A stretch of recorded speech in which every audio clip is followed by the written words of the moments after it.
Since I'm constantly seeing these things installed wrong, I'm going to show you what it should be like.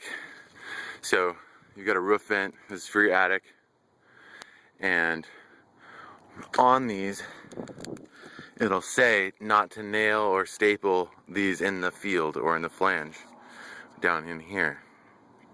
The way that it's supposed to be installed is they'll have this kind, which is the most common kind in the area.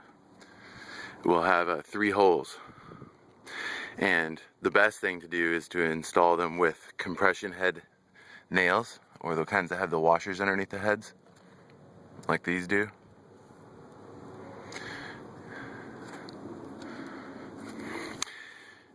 Now, 90% of the time, we see these installed with staples in the flange, and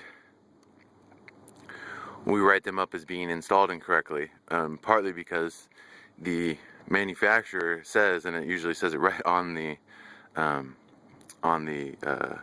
vent itself, the manufacturer will say not to staple in the field.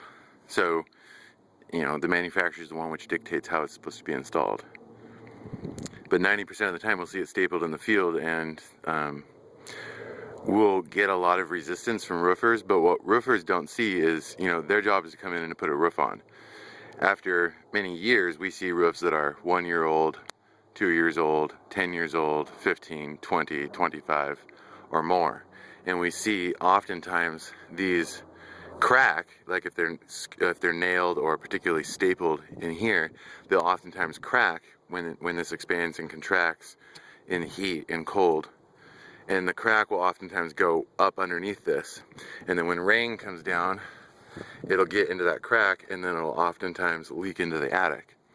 So, you know, a roofer just sees, you know, how it's installed.